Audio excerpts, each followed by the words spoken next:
મિત્રો, અત્યારે સૌથી મોટા અને અગત્યના સમાચાર સામે આવી રહ્યા છે. જામનગર દરિયાકાંઠે સુરક્ષા વ્યવસ્થા કડક.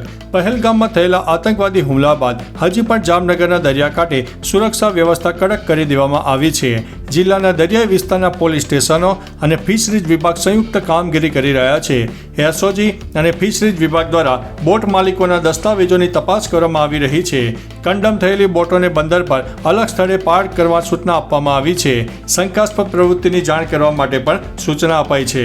મિત્રો, અન્ય મહત્વના સમાચારની વાત કરીએ તો સુરેન્દ્રનગરની ફિરદોસ સોસાયટીમાં 3 દિવસથી વીજ થાંભલો પડી જવાને કારણે અંધારપટ છવાઈ ગયો છે. સ્થાનિક રહીશોની વારંવાર રજૂઆત છતાં સમસ્યાનું નિરાકરણ આવ્યું નથી. લોકોની માગણી છે કે સ્માર્ટ મીટર કરતા પહેલા સ્માર્ટ વીજ સેવા આપવામાં આવે. લોકોના ફોન કોલ્સનો જવાબ ન મળતા રોષે ભરાયેલા લોકો વીજ કચેરીએ પહોંચ્યા હતા. સંતોષકારક જવાબ ન મળતા લોકોએ સૂત્રોચ્ચાર કર્યા હતા.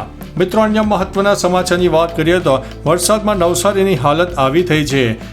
નવસારી જિલ્લામાં વરસાદ માટે ઓરેન્જ એલર્ટ આપવામાં આવ્યું હતું. જિલ્લામાં ધોધમાર વરસાદ પડ્યો. ગણદેવી તાલુકાનો દેવ સરોવર ડેમ ઓવરફ્લો થયો. ડેમમાંથી 0.05 MCM પાણી અંબિકા નદીમાં વહી રહ્યું છે.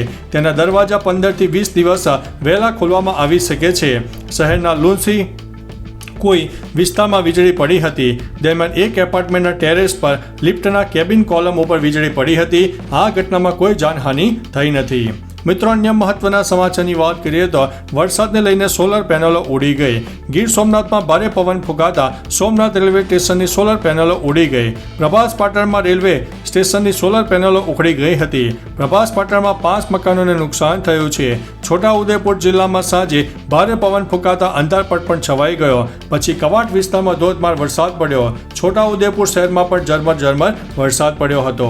મિત્રો, અન્ય મહત્વના સમાચારની વાત કરીએ તો હજુ પણ 27 મે સુધી ગુજરાતમાં સાવધાન. હાલ રાજ્યમાં વરસાદ વચ્ચે અંબાલાલ પટેલે નવી આગાહી કરી છે. તે મુજબ 6 જૂન સુધી ગુજરાતમાં વરસાદ વરસી શકે છે, જેમાં છાપરા ઉડી જાય તેવો પવન ફૂંકાઈ શકે છે. હજુ પણ 27 મે સુધી ગુજરાતના ઘણા વિસ્તારોમાં આંધી વંટોળ આવી શકે છે. સાથે વરસાદ પણ વરસી શકે છે. દક્ષિણ ગુજરાત, સૌરાષ્ટ્ર, કચ્છ અને મધ્ય ગુજરાતમાં વરસાદ પડી શકે છે. આમ ગુજરાતમાં ચોમાસું વહેલું આવી શકે છે. મિત્રો, અન્ય મહત્વના સમાચારની વાત કરીએ તો પ્રદૂષણ બંધ નહીં કરો તો મિલો બંધ. રાજ્યના પર્યાવરણ મંત્રી મુકેશ પટેલે ઉદ્યોગકારોની એક બેઠકમાં જણાવ્યું હતું કે પ્રદૂષણ બંધ નહીં કરો તો મિલો બંધ કરવામાં આવશે. ઉદ્યોગકારો પોતાના ઉદ્યોગમાંથી નીકળતા કેમિકલયુક્ત દૂષિત પાણી સીધા ગટરમાં છોડી દેતા નદી નાળાઓ દૂષિત થઈ રહ્યા છે. કીમ નદીમાં છાસવારે આવા દૂષિત પાણી ઠાલવવાની ઘટના બનતી રહે છે. ઓલપાડના સાયણ આશિત આજુબાજુના વિસ્તારોમાં પણ નાના મોટા 1500 થી 200 ઔદ્યોગિક એકમો ઘણા ઓછા સમયમાં સ્થાયી પણ થઈ ગયા છે. મિત્રો, અન્ય મહત્વના સમાચારની વાત કરીએ તો નરોડામાં નકલી પોલીસનો પર્દાફાશ. આરોપી સામે કાર્યવાહી પણ કરવામાં આવી છે. આરોપી પોતાની જાતને પોલીસ અધિકારી તરીકે ઓળખાવીને લોકોમાં રોબ જમાવી રહ્યો હતો. પોલીસના જણાવ્યા મુજબ નકલી પોલીસ મૌલિક ઉર્ફે ટીકો કંસારા પણ અગાઉ 7 જેટલા ગુનાઓમાં નોંધાયેલો છે. પોલીસે નકલી પોલીસને ઝડપી લઈને કાયદેસરની કાર્યવાહી હાથ ધરી છે. નકલી પોલીસ અધિકારી અલગ અલગ ગુનામાં સંડોવાયેલો હોવાનું પણ બહાર આવ્યું છે. મિત્રો, અન્ય મહત્વના સમાચારની વાત કરીએ તો પીએમ મોદીના ગુજરાત પ્રવાસ માટે એસટી બસો ફાળવવામાં આવી. દેશના વડાપ્રધાન નરેન્દ્ર મોદી ગુજરાત પ્રવાસે આવી રહ્યા છે. તેઓના પ્રવાસનને ધ્યાનમાં રાખીને મહેસાણા એસટી વિભાગ કચેરી દ્વારા 500 બસો ફાળવવામાં આવી છે. ભુજ ખાતેના કાર્યક્રમ માટે 1300 બસો ફાળવવામાં આવી છે. દાહોદ ખાતેના કાર્યક્રમ માટે મહેસાણા વિભાગના 12 ડેપોમાંથી 500 બસો સહિત કુલ 2000 બસો ફાળવવામાં આવી છે. વડોદરા ખાતેના કાર્યક્રમ માટે 300 બસોની વ્યવસ્થા કરવામાં આવી છે. મિત્રો, અન્ય મહત્વના સમાચારની વાત કરીએ તો LICનું નામ ગિનીસ વર્લ્ડ રેકોર્ડમાં નોંધાયું છે. LICએ 24 કલાકમાં સૌથી વધુ વીમા પોલિસી વેચીને એક નવો રેકોર્ડ બનાવ્યો છે. LICએ જણાવ્યું છે કે 24 કલાકમાં સૌથી વધુ જીવન વીમા પોલિસી વેચવાનો ગિનીસ વર્લ્ડ રેકોર્ડ બનાવ્યો છે.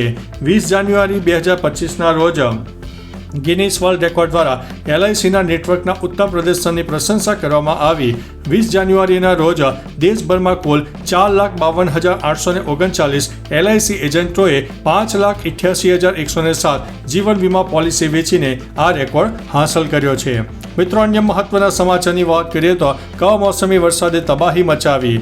તાપી જિલ્લામાં કમોસમી વરસાદે તબાહી મચાવી છે. વ્યારા તાલુકામાં 8, સોનગઢ તાલુકામાં 15 કાચા મકાનોને નુકસાન થયું. પાકા મકાનોની વાત કરીએ તો ડોલવણ તાલુકામાં 3, વાલોડ તાલુકામાં 1 અને સોનગઢ તાલુકામાં 5 મકાનોને નુકસાન પહોંચ્યું છે. વાલોડ તાલુકામાં 2 સરકારી મિલકતોને પણ નુકસાન થયું છે. સોનગઢમાં સૌથી વધુ 16 મિલીમીટર, નિઝર અને ડોલવણમાં 4 મિલીમીટર તથા ઉચ્છલમાં 1 મિલીમીટર વરસાદ નોંધાયો છે. મિત્રો, અન્ય મહત્વના સમાચારની વાત કરીએ તો ઝારખંડમાં 2 નક્સલીઓને ઠાર કરવામાં આવ્યા છે. ઝારખંડના લાતેહાર જિલ્લામાં શનિવારે સવારે સુરક્ષા દળો સાથેના એન્કાઉન્ટરમાં ઝારખંડ JJMPના ટોચના નેતા પપ્પુ લોહારા સહિત 2 નક્સલીઓ માર્યા ગયા છે. પપ્પુ પર 10 લાખ રૂપિયાનું ઇનામ જાહેર કરવામાં આવ્યું હતું. એન્કાઉન્ટરમાં માર્યો ગયેલો બીજો વ્યક્તિ ઝોનલ ચીફ હતો. તેના ઉપર 5 લાખનું ઇનામ હતું. પોલીસ અધિકારીએ જણાવ્યું છે કે જંગલમાં CRPF અને ઝારખંડ પોલીસના સંયુક્ત નક્સલ વિરોધી ઓપરેશન હાથ ધરાયું હતું. મિત્રો, અન્ય મહત્વના સમાચારની વાત કરીએ તો વેરાવળ સોમનાથમાં વાવાઝોડાનો કહેર. ગીર સોમનાથ જિલ્લામાં આવેલા મિની વાવાઝોડાને કારણે મોટું નુકસાન થયું છે. વેરાવળના ગ્રામ્ય વિસ્તારમાં 95 કાચા મકાનોને નુકસાન થયું છે. શહેરી વિસ્તારમાં 12 ઝૂંપડા અને 4 પાકા મકાનોને નુકસાન થયું. આ ઉપરાંત 6 વૃક્ષો ધરાશાયી પણ થયા છે. તાલાલા તાલુકાના પીખોર ગામમાં 1 પશુનું મૃત્યુ પણ થયું છે. 9 વૃક્ષો પડી ગયા છે અને 1 કાચા મકાનને પણ નુકસાન થયું છે. સૂત્રાપાડામાં 5 કાચા મકાનોને નુકસાન થયું છે. મિત્રો, અન્ય મહત્વના સમાચારની વાત કરીએ તો 19 જૂનથી રોયલ મેળો ફરીથી શરૂ થશે. વડોદરા શહેરના અવધૂત ફાટક પાસે આવેલા રોયલ મેળાની ફરીથી શરૂઆત થવા માટે જઈ રહી છે. હેલિકોપ્ટર રાઇડ દુર્ઘટનાના 5 મહિના બાદ ફરી રોયલ મેળાને મંજૂરી આપવામાં આવી છે. ચાલુ હેલિકોપ્ટર રાઇડનો દરવાજો ખુલી ગયો હતો અને 4 બાળકો નીચે પટકાયા હતા. આ ઘટના બાદ હવે ફરી રોયલ મેળાને મંજૂરી આપવામાં આવી છે. આગામી 19 જૂનના રોજ રોયલ મેળો ફરીથી શરૂ થશે. તો ચાલો મિત્રો, ફરીથી દેશ અને દુનિયાના સુપરફાસ્ટ સમાચાર લઈને મળતા રહીશું. ત્યાં સુધી અમને રજા આપશો. નમસ્તે.